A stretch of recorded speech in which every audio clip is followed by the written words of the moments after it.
Welcome back to ಆರ್ಮ್ಯಾಕ್ಸ್. ರಾಷ್ಟ್ರ ರಾಜಧಾನಿ ದೆಹಲಿಯಲ್ಲಿ ಹೈ ಅಲರ್ಟ್ ಅನ್ನು ಘೋಷಣೆ ಮಾಡಲಾಗಿದೆ.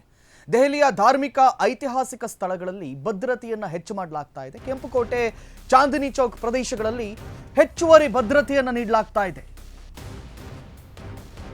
It's a very big shocking news ಒಂದು ಹೊರಗಡೆ ಬರ್ತಾ ಇದೆ ಇದೀಗ. ದೆಹಲಿಯ ಧಾರ್ಮಿಕ ಕೇಂದ್ರಗಳನ್ನ ಗುರಿಯಾಗಿಟ್ಟುಕೊಂಡು ಉಗ್ರ ದಾಳಿ ಮಾಡುವಂತಹ ಸ್ಪಷ್ಟ ಸಂದೇಶವೊಂದು ಲಭ್ಯವಾಗಿದೆ. ಲಷ್ಕರ್ ಎ ತೊಯ್ಬಾ ಧಾರ್ಮಿಕ ಸ್ಥಳ ಗುರಿಯಾಗಿಸಿಕೊಂಡು ದಾಳಿ ಮಾಡುವ ಎಲ್ಲ ಸಾಧ್ಯತೆಗಳಿವೆ ಅಂತ ಹೇಳಲಾಗ್ತಾ ಇದೆ. ಉಗ್ರ ದಾಳಿ ಸಾಧ್ಯತೆಯ ಕುರಿತು ಕೇಂದ್ರ ಗುಪ್ತಚರ ಇಲಾಖೆಗೆ ಮಾಹಿತಿಯನ್ನ ರವಾನೆ ಮಾಡಲಾಗಿದೆ. ರಾಷ್ಟ್ರ ರಾಜಧಾನಿ ದೆಹಲಿಯಲ್ಲಿ ಹೈ ಅಲರ್ಟ್ ಘೋಷಣೆಯನ್ನ ಮಾಡಲಾಗಿದೆ ಅಂತೆ.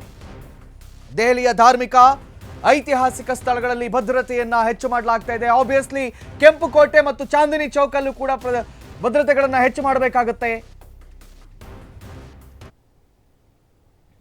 ಆಪರೇಷನ್ ಸಿಂಧೂರ್ ಪ್ರತಿಯಾಗಿ ಲಷ್ಕರ್ ಎ ತೊಯ್ಬಾ ದಾಳಿ ಮಾಡುವಂತ ಎಲ್ಲ ಸಾಧ್ಯತೆಗಳಿವೆ ಅಂತ ಗುಪ್ತಚರ ಇಲಾಖೆಯಿಂದ ಮಾಹಿತಿ ಲಭ್ಯವಾಗಿದೆ.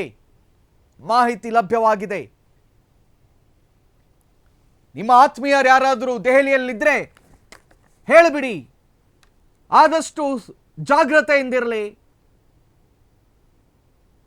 ಯಾಕಂತ ಹೇಳಿದ್ರೆ ನಿಖರವಾದಂತಹ ಮಾಹಿತಿ ಇಲ್ಲದೆ ಇಷ್ಟರ ಮಟ್ಟಿಗೆ ಭದ್ರತೆಯನ್ನು ಅಲ್ಲಿ ಹೆಚ್ಚು ಮಾಡಲ್ಲ.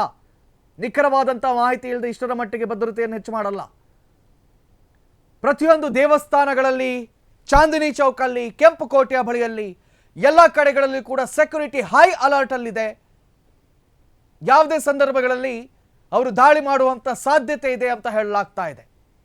ಅದಲ್ಲದೆ ಇಲ್ಲಿ ಮೆನ್ಷನ್ ಮಾಡಬೇಕು, ಇತ್ತೀಚೆಗೆ ಬಂದಂತ ದುರಂಧರ್ ಅನ್ನುವಂಥ ಮೂವಿ ಈ ಲಷ್ಕರ್ ಎ ತೊಯ್ಬಾ ಮತ್ತು ಪಾಕಿಸ್ತಾನದ ಸಂಘಟನೆಗಳನ್ನ ಅತಿ ಹೆಚ್ಚು ಟೆಂಪ್ಟ್ ಮಾಡುತ್ತೆ ಅಂತ ಹೇಳಿದ್ರು ತಪ್ಪಾಗಲ್ಲ. ಸೊ ಅದೆಲ್ಲದಕ್ಕೂ ಉತ್ತರ ಕೊಡುವ ಸಲುವಾಗಿ ದಾಳಿಗೆ ಮುಂದಾಗ್ತಾ ಇದೆಯಾ ಲಷ್ಕರ್ ಎ ತೊಯ್ಬಾ.